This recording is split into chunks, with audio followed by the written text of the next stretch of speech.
اللہ رب العالمین نے ہم سب کو اس دنیا میں ایک خاص مقصد کے تحت بھیجا ہے۔ یہ اللہ رب العالمین کا فضل و کرم ہے کہ اللہ نے ہمیں بغیر سوال کیے مسلمانوں میں پیدا کیا۔ یہ اللہ رب العالمین کی بہت بڑی نعمت ہے کہ اللہ نے ہمیں ایمان کی نعمت سے سرفراز فرمایا، چونکہ ایمان کی نعمت اور دولت در حقیقت سب سے اعلیٰ اور سب سے اہم اور سب سے قیمتی نعمت اور دولت ہے، چونکہ یہ ایک ایسی چیز ہے جس پر انسان کی نجات کا اور سکسیس کا مدار ہے کہ کون سا انسان کامیاب ہوگا، کون سا انسان ناکام ہوگا، کون سا انسان سکسیسفل ہوگا اور کون سا انسان لاس میں رہے گا، نقصان میں رہے گا۔ یہ در حقیقت ایمان طے کرنے والا ہے۔ اللہ رب العالمین جو کہ الحکیم ہے، آل وائز ہے، العلیم ہے جو آل نوئنگ ہے، القادر ہے، القدیر ہے جو اومنی پوٹنٹ ہے، جو ہر چیز پر قدرت رکھنے والا ہے، ہر چیز کی طاقت رکھنے والا ہے۔ اس اللہ نے اس کائنات کو جب بنایا تو ایک مقصد کے تحت بنایا۔ اللہ رب العالمین کا کوئی بھی فعل بغیر مقصد اور بغیر حکمت کے نہیں ہو سکتا، چونکہ وہ الحکیم ہے، وہ آل وائز ہے۔ اللہ رب العالمین نے جب اس دنیا کو بنایا تو ظاہر ہے اس کے پیچھے حکمت ہے، اس کے پیچھے مقصد ہے، اور وہ مقصد اور حکمت یہ ہے کہ اللہ رب العالمین اس دنیا میں ایک ایسی مخلوق کو بھیجے جس کا امتحان لیا جائے گا۔ اور وہ مخلوق کون ہے؟ انسان ہے، بنی نوع آدم ہے۔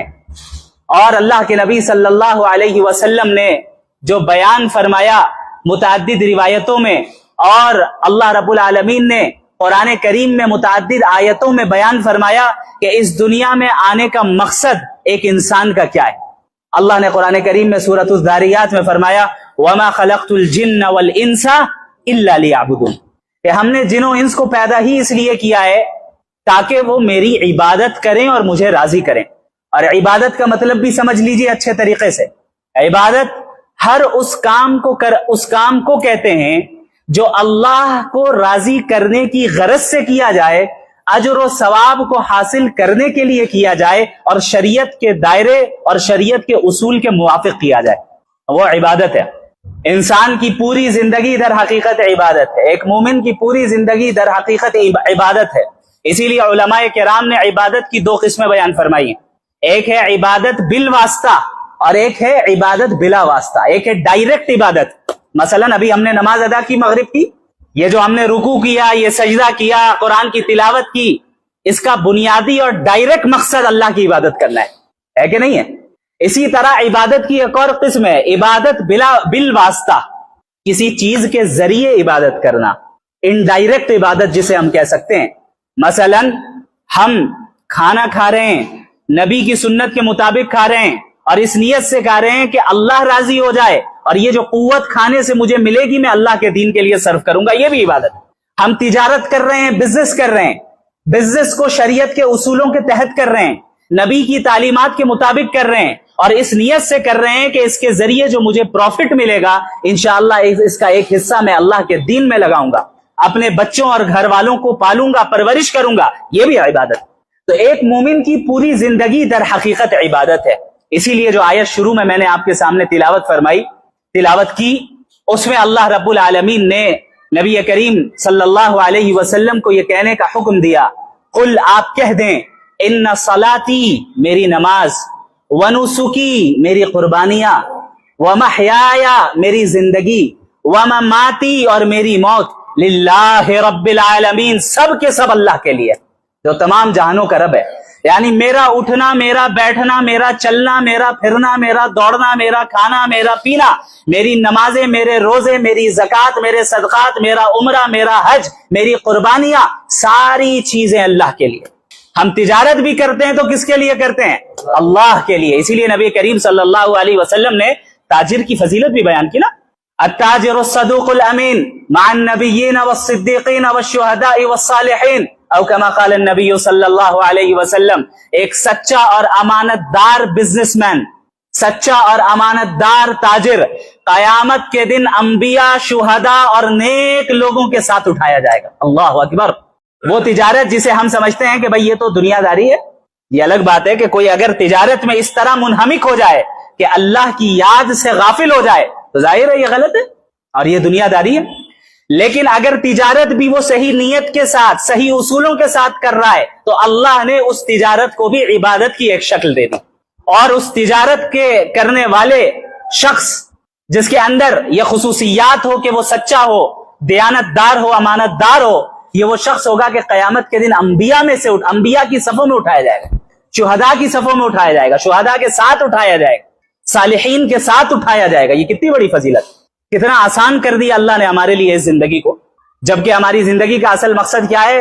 اللہ کی عبادت کرنا. اللہ نے ہر وقت نمازیں فرض نہیں کی کہ دن میں 24 گھنٹے ہیں تو 24 گھنٹے کے ہر منٹ نماز پڑھنا ضروری ہے. اللہ چاہتا تو کرتا اور اس کا حق تھا کہ وہ کرے، لیکن اس نے بندوں کا لحاظ رکھا، بندوں کے تقاضوں کا لحاظ رکھا، انسانی فطرت کا خیال رکھا، اور اللہ رب العالمین نے بالواسطہ عبادتیں بھی دے دی اور بلا واسطہ عبادتیں بھی دے دی کہ تمہاری پوری زندگی در حقیقت اللہ کے احکامات کے مطابق گزرنی چاہیے، تم کامیاب ہو جاؤ گے. یہ جو ہم نے کانسیپٹ بنایا ہے دین اور دنیا دو الگ الگ چیزیں. یہ دین جب نماز پڑھو تو دین، جب بازار میں تجارت کرو تو دنیا، جب اسکول اور کالج جاؤ تو دنیا، جب مسجد میں آ جاؤ تو پھر دین. یہ کانسیپٹ در حقیقت غلط ہے اور اس کانسیپٹ نے امت کو بہت نقصان پہنچایا. اور یہی وہ کانسیپٹ ہے جس کے نتیجے میں ہمارے درمیان ایک بہت بڑا خلا پیدا ہوا ہے. ماڈرن ایجوکیشن کو حاصل کرنے والے جو ہمارے ینگسٹرز ہیں، یوتھ ہیں، آپ دیکھیں، اور دوسری طرف علماء کرام ہیں، ان کے درمیان کتنا بڑا گیپ ہے کہ نہیں ہے؟ یہ دین اور دنیا کے کانسیپٹ الگ الگ، دین اور دنیا کو الگ الگ کرنے کا نتیجہ ہے کہ انہوں نے یہ سمجھا کہ بھائی ان کی جو زندگی ہے، ان کے جو پریکٹیکل چیلنجز ہیں وہ الگ ہیں، ان کی زبان الگ، ان کی اصطلاحات الگ، ان کا طریقہ کار الگ. دوسری طرف علماء کرام جنہوں نے دینی علم حاصل کیا، لیکن وہ دنیا کے موجودہ سارے علماء کی بات نہیں کر رہا، ظاہر ہے بڑے بڑے علماء موجود ہیں الحمدللہ جو امت کی رہنمائی فرما رہے ہیں اور نوجوانوں کے مسائل کو حل کر رہے ہیں. لیکن ایک بڑا طبقہ یہ دیکھا جا رہا ہے کہ ایسا ہے مدارس میں بھی اور کالج یونیورسٹی میں بھی جو ایک دوسرے کے ساتھ کولیبوریٹ نہیں کر پا رہے ہیں خیر کے کاموں میں. یہ جب ان کے پاس آ رہے ہیں انہیں بددین سمجھ رہے ہیں، وہ ان کے پاس جا رہے ہیں تو انہیں بیکورڈ سمجھ رہے ہیں. یہ ان کے چیلنجز کو نہیں سمجھ پا رہے ہیں، یہ ان کے اصطلاحات اور ان کے مقام و مرتبے کو نہیں سمجھ پا رہے ہیں. نتیجہ کیا نکل رہا ہے؟ یہ خلا ہے، یہ گیپ. یہ دین اور دنیا کو الگ الگ کرنے کا نتیجہ ہے، جبکہ یہ دین آیا تھا اسی دنیا میں نافذ کرنے کے لیے. یہ دین کوئی الگ سے چند رسموں کا نام نہیں ہے، یہ دین تو دراصل دستور حیات ہے، زندگی کا دستور ہے، زندگی کا طریقہ ہے. ہم علم کیسے حاصل کریں یہ دین بتاتا ہے، ہم اپنی جوانی کیسے گزارے یہ دین بتاتا ہے، ہم شادی کیسے کریں یہ دین بتاتا ہے، شادی کے بعد کی زندگی کیسے گزاریں یہ دین بتاتا ہے، ہم تجارت کیسے کریں یہ بھی دین بتاتا ہے، ہم ملازمت کیسے کریں یہ بھی دین بتاتا ہے. تو شریعت اسلامیہ تو زندگی کے ہر شعبے کا احاطہ کی ہوئی ہے. ہم نے اس کو چند عبادتوں کے ساتھ خاص کیا. ہم نے سمجھا کہ صرف نماز روزوں کا نام جو ہے اور مسواک کر لینے کا نام دین ہے. یقیناً یہ دین کا حصہ ہے اور بہت بڑا حصہ ہے، لیکن کامل اور مکمل دین کا مطالبہ قرآن کریم کرتا ہے. یا ایھا الذین آمنوا ادخلوا فی السلم کافہ، اے وہ لوگ جو ایمان لے آئے پورے کے پورے اسلام میں داخل ہو جاؤ، کامل اسلام میں داخل ہو جاؤ. یہ نہیں کہ جب چاہا تب دین پہ عمل کر لیا اور جب چاہا تب دنیا اور معاشرے کے سٹینڈرڈز کے مطابق عمل کرنے لگ جائیں. یہ مطالبہ کیا کرتا ہے؟ یہ دین قرآن کریم کیا مطالبہ کرتا ہے؟ پورے دین میں آؤ، مکمل اور کامل مسلمان بنو، مکمل اور کامل دین پر عمل پیرا ہو. یہ ہے مطالبہ، یہ ہے مطالبہ. لیکن ظاہر ہے جب حضرت آدم علیہ السلام کو اللہ رب العالمین نے پیدا فرمایا اور پھر تمام فرشتوں کو بشمول ابلیس کو حکم ہوا کہ اللہ کا حکم ہے کہ حضرت آدم کے سامنے جھک جاؤ، اس نے انکار کیا اور کیا کہا؟ انا خیر من، میں تو ان سے بہتر ہوں. خلقتنی من نار، آپ نے مجھے آگ سے پیدا کیا، وخلقتہ من طین، اسے تو مٹی سے پیدا کیا. اس نے یہ نہیں دیکھا کہ حکم کہاں سے آ رہا ہے، اس نے اپنی عقل کے گھوڑے کو دوڑایا. یہ نہیں دیکھ رہا ہے کہ اللہ کیا کہہ رہا ہے، جبکہ وہ اس بات کا علم تھا اس کے پاس کہ اللہ تمام کائنات کا خالق و مالک ہے اور اللہ کی اطاعت میں ہی کامیابی ہے. لیکن اس نے محض اپنی انا کے نتیجے میں اللہ کے حکم کا انکار کیا. نتیجہ کیا نکلا؟ قال فاخرج منها فإنك رجيم، جاؤ اب جنت سے نکل جاؤ، جنت سے نکل جاؤ، آج سے تم مردود ٹھہرے. قرآن کریم کہتا ہے آج سے تم مردود ٹھہرے. شیطان اللہ رب العالمین اس وقت کتنا ناراض ہیں، اس کے باوجود اللہ سے کہہ رہا ہے انذرنی الی یوم یبعثون، بس قیامت تک مجھے مہلت دے دیجئے، قیامت تک. شیطان بھی جانتا تھا کہ اللہ رب العالمین اگرچہ اللہ پر غضب کی صفت غالب ہے، تب بھی وہ انسان کی دعاؤں کو قبول فرماتے ہیں اور مخلوق کی دعاؤں کو قبول فرماتے ہیں، رد نہیں کرتے ہیں، رد نہیں کرتے ہیں. اس نے کہا انذرنی الی یوم یبعثون، بس قیامت تک مجھے مہلت دیجئے. میں کیا کروں گا؟ لأغوینہم اجمعین، آدم اور آدم کی اولاد کو سیدھے راستے سے ہٹا کر رہوں گا. چیلنج، یہ نہیں کہا کہ میں ہٹاؤں گا، کہا لأغوینہم اجمعین. جو عربی جانتے ہیں وہ اس اسلوب سے واقف ہے.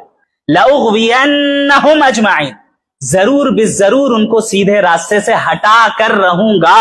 یہ چیلنج کسے کر رہا ہے؟ وہ اللہ کو کر رہا ہے، اللہ کو کہہ رہا ہے میں کر کے رہوں گا. اب آپ دیکھیں، آپ نے مجھے نکال دیا، یہ تھا کبر، تکبر. جب انسان کے اندر تکبر آ جائے نا، وہ اپنے خالق کو بھی بھلا بیٹھتا ہے. فرعون کے ساتھ کیا ہوا؟ اقتدار اور حکومت کا نشہ اس پر ایسا سوار ہوا کہ اس نے اپنے آپ کو رب ڈکلیئر کیا کہ انا ربکم الاعلی، میں تمہارا سب سے بڑا رب ہوں. یہ کبر کا نتیجہ ہوتا ہے کہ انسان اسی دنیا میں اپنے آپ کو وہ کچھ سمجھنے لگ جاتا ہے جو وہ ہے نہیں، وہ کچھ سمجھنے لگ جاتا ہے جو وہ ہے نہیں. اور کبر کا نتیجہ ہوتا ہے کہ انسان بسا اوقات اللہ کے حکموں کا صریح طور پہ انکار کر بیٹھتا ہے، اور انکار کر کے وہ کفر میں مبتلا ہو جاتا ہے.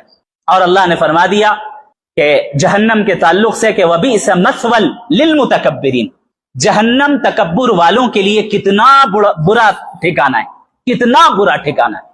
کبر، میں کچھ ہوں، آئی ایم سم تھنگ، مجھے کچھ آ گیا ہے، میں دوسروں سے بہتر ہوں، دوسرا سامنے والا مجھ سے حقیر ہے، میرے سامنے حقیر ہے. اب یہ کبر چاہے دنیا کے راستے سے آئے یا دین کے راستے سے آئے برابر ہے.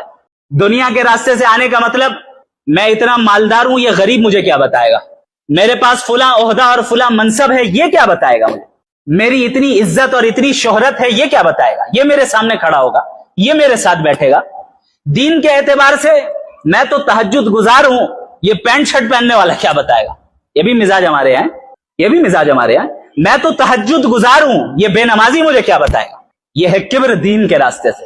شیطان نے جب اللہ رب العالمین کو چیلنج کیا اور کہا لأغوینہم اجمعین، تمام کے تمام آپ کے بندوں کو میں گمراہ کر کے رہوں گا.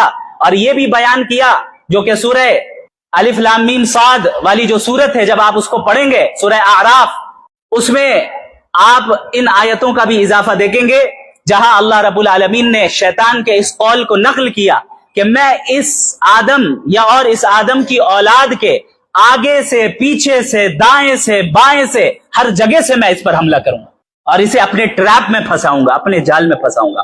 اللہ نے کیا فرمایا؟ جاؤ جو کرنا ہے کر لو، لیکن الا عبادک منہم المخلصین. شیطان خود اعتراف کر رہا ہے کہ میں گمراہ کروں گا، لیکن چند مخصوص بندے ہیں جن پر میری چلے گی نہیں، چند مخصوص بندے ہیں جن پر میری چل نہیں سکے گی.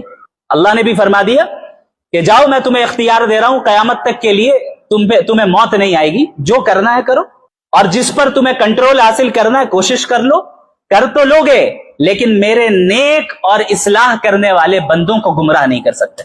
اللہ رب العالمین نے بیان فرمایا. اب جس دن حضرت آدم کے سامنے شیطان نے جھکنے سے منع کیا اور اللہ رب العالمین کے سامنے یہ چیلنج کیا اور یہ باتیں بیان فرمائی، یہ باتیں بیان کی، شیطان نے اس دن سے نئے نئے الگ الگ حربے اور طریقے اختیار کیے انسانوں کو گمراہ کرنے کے لیے. ہر زمانے میں کوئی نیا شوشہ، کوئی نیا فتنہ وہ اٹھاتا اور بڑے ہی دلکش نعروں کے ساتھ اٹھاتا تاکہ لوگ شرک میں مبتلا ہو جائیں، کفر میں مبتلا ہو جائیں، اللہ کی نافرمانی میں مبتلا ہو جائیں اور اللہ کی اطاعت سے انحراف کرنے لگ جائیں، دین سے پھر جائیں. شیطان نے کوششیں کی ہر زمانے میں، اور اللہ رب العالمین نے ہر زمانے میں اپنی جانب سے نبی کو بھیجا. ایک طرف شیطان کوشش کر رہا ہے بندوں کو گمراہ کرنا ہے، دوسری طرف انبیاء کی کوشش ہے کہ بندوں کو ہدایت پر لانا ہے، بندوں کو ہدایت پر لانا ہے. تمام انبیاء علیہ الصلوۃ والسلام بشمول محمد الرسول اللہ صلی اللہ علیہ وسلم خاتم النبیین اس دنیا میں بھیجے ہی اس لیے گئے تاکہ تمام انسانوں کو گمراہی سے نکال کر اللہ کی اطاعت میں لگا دے اور اللہ کی غلامی میں لگا دے۔ اب یہ دو طاقتیں ہیں، شیطانی طاقت اور انبیائی طاقت، یا یوں کہیں کہ شیطانی طاقت اور رحمانی طاقت، اور ان دونوں طاقتوں کے درمیان ہمیشہ سے کانفلکٹ جاری ہے، کشمکش جاری ہے۔ بظاہر ایسے حالات تاریخ میں بھی گزرے جہاں ایسا محسوس ہوا کہ شیطانی طاقتوں کو مکمل غلبہ حاصل ہونے والا ہے۔ اب شاید یہ رحمانی طاقت اور انبیائی طاقت شکست کھا جائے۔ حالات ایسے سنگین ہوئے، ایسے سخت سے سخت فتنے وجود میں آئے، ایسی سخت سے سخت آزمائشیں وجود میں آئیں کہ محسوس ہونے لگا کہ اب یہ دین حنیف جو ہے، جو صحیح دین ہے اللہ رب العالمین کا، وہ مغلوب ہو رہا ہے۔ لیکن اللہ رب العالمین نے ہر زمانے میں ایسے افراد کو کھڑا کیا جنہوں نے اپنے اپنے زمانے کے فتنوں کو کچل کر رکھ دیا۔ آپ پوری اسلامی تاریخ کو اٹھا کر دیکھ لیں، آپ کو یہ ساری چیزیں نظر آ جائیں گی۔ ہم اور آپ جس زمانے میں رہ رہے ہیں، اس زمانے میں بھی شیطانی طاقتیں بڑے زور و شور کے ساتھ کام کر رہی ہیں، اور مقصد کیا ہے؟ آپ کو آپ کے صحیح عقیدے سے ہٹا دینا، آپ کو آپ کے صحیح فکر سے ہٹا دینا، آپ کو اللہ کے نبی اور انبیاء کے راستے سے ہٹا دینا، آپ کو سلف صالحین کے راستے سے ہٹا دینا، آپ کو رجال اللہ اور اہل اللہ کے راستے سے ہٹا دینا، یہ مقصد ہے۔ کیوں؟ کیونکہ اس نے یہ چیلنج دیا ہے کہ ہمیں انہیں گمراہ کرنا ہے، اس کی وجہ سے میں جہنم میں جا رہا ہوں، چونکہ میں نے اس کے سامنے میں جھکا نہیں، لہٰذا یہ سبب بنا، حالانکہ وہ اپنی گمراہی کا خود سبب ہے، خود وجہ ہے، اس نے یہ عزم کر لیا کہ اب تو گمراہ کرنا ہے۔ اب آپ موجودہ زمانے کے فتنوں کو اگر پاسٹ کے فتنوں کے ساتھ کمپیئر کرنے جائیں تو بظاہر ایسا ہی محسوس ہوتا ہے کہ اس زمانے کے فتنے زیادہ خطرناک ہیں، اور نبی کریم صلی اللہ علیہ وسلم کی احادیث سے بھی اس کا ثبوت ملتا ہے۔ بعض روایتوں میں ہے کہ آنے والا ہر دن پچھلے دن کے مقابلے میں زیادہ پرفتن اور زیادہ شر والا ہوگا، زیادہ شر والا ہوگا۔ آپ صلی اللہ علیہ وسلم قیامت کے قریب کے زمانے سے پناہ مانگتے تھے، دجالی فتنوں سے پناہ مانگتے تھے کہ قیامت کے قریب کا زمانہ ایسا ہوگا جہاں دجالی فتنے چاروں طرف چھا جائیں گے۔ خود غور کریں، دجال کسے کہا جاتا ہے؟ دجال، دجل کہتے ہیں دھوکے کو، ڈیلیوژن کو، اور دجال کہتے ہیں بہت زیادہ دھوکہ دینے والا، حق کو باطل بنا کر دکھانے والا، باطل کو حق بنا کر دکھانے والا، یہ ہے دجال۔ تو یہ جو دجل و فریب باطل طاقتیں انجام دیتی ہیں، دجال کا زمانہ ایسا زمانہ ہوگا جو دجل و فریب کی بالکل پیک پر ہوگا، عروج پر ہوگا، انتہا پر ہوگا۔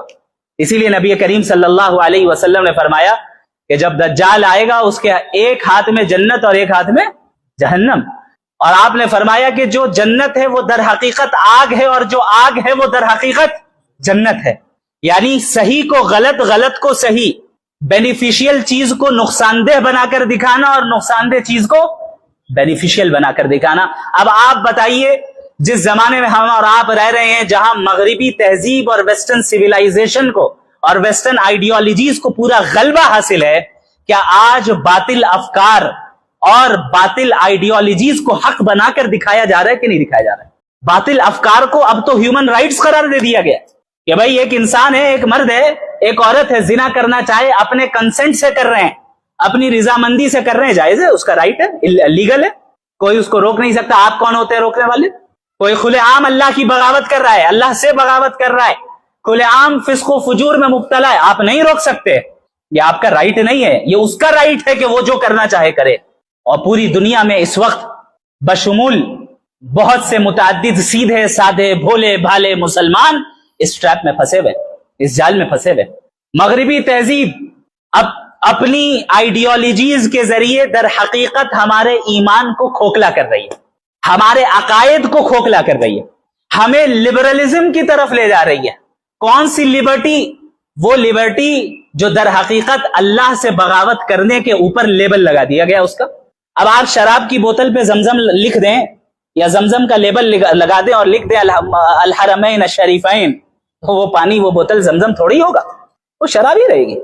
یہی ہے دھوکہ جو آج اس 21ویں صدی میں مغربی دنیا نے ہر میدان میں چاہے سیاست کا میدان ہو، چاہے معیشت کا، اکانومی کا میدان ہو، چاہے تعلیم اور ایجوکیشن کا میدان ہو، چاہے پالیٹکس کا میدان ہو، چاہے کوئی بھی میدان ہو، ہمارا سوشل جو سماجی نظام ہے اس کا میدان ہو، ہر جگہ پر ایسی آئیڈیالوجیز ہیں جو در حقیقت باطل کو حق بنا کر دکھا رہی ہے اور حق کو باطل بنا کر دکھا رہی ہے، اور ہمیں ان آئیڈیالوجیز کی زنجیروں میں اس طرح جکڑ لیا گیا ہے کہ اس سے باہر نکلنا ایک مسلمان کو بڑا مشکل نظر آتا ہے۔ بسا اوقات مسلمان بھی کہنے لگتا ہے ہاں بات تو یہی صحیح ہے، لیکن آج کے زمانے میں بات تو یہی صحیح ہے مفتی صاحب جو آپ کہہ رہے ہیں، لیکن آج کے زمانے میں تو تھوڑا سا غور فرما لیے، یعنی آپ یہ مان رہے ہیں کہ دین آج کے زمانے کے لیے نہیں ہے، یہی ہے نا؟ نبی صلی اللہ علیہ وسلم فرما رہے ہیں لا یؤمن احدکم حتی یکون ہواہ تبعا لما جئت بہ، تم میں سے کوئی اس وقت تک مومن ہو نہیں سکتا جب تک کہ وہ اپنی ڈیزائرز کو میری شریعت کے تابع نہ کر دے، اس کی خواہشات، اس کی چاہت، اس کی ڈیزائرز نبی کی تعلیمات کے موافق ہو، اس کے مخالف نہ ہو۔ ویسٹرن دنیا کیا کہہ رہی ہے؟ ایبسلیوٹ فریڈم، مطلق آزادی اس وقت ہے جب آپ کی خواہش جس چیز کو کرنے کی ہے اس میں کسی چیز کی رکاوٹ نہ ہو۔ اگر آپ کی خواہش ہے زنا کرنا ہے، کریے، کوئی مذہب رکاوٹ نہیں بن سکتا۔ اگر مذہب کی وجہ سے رک رہے ہیں، آپ بیکورڈ ہیں، کنزرویٹو ہیں، اور آپ در حقیقت غلامی میں مبتلا ہے۔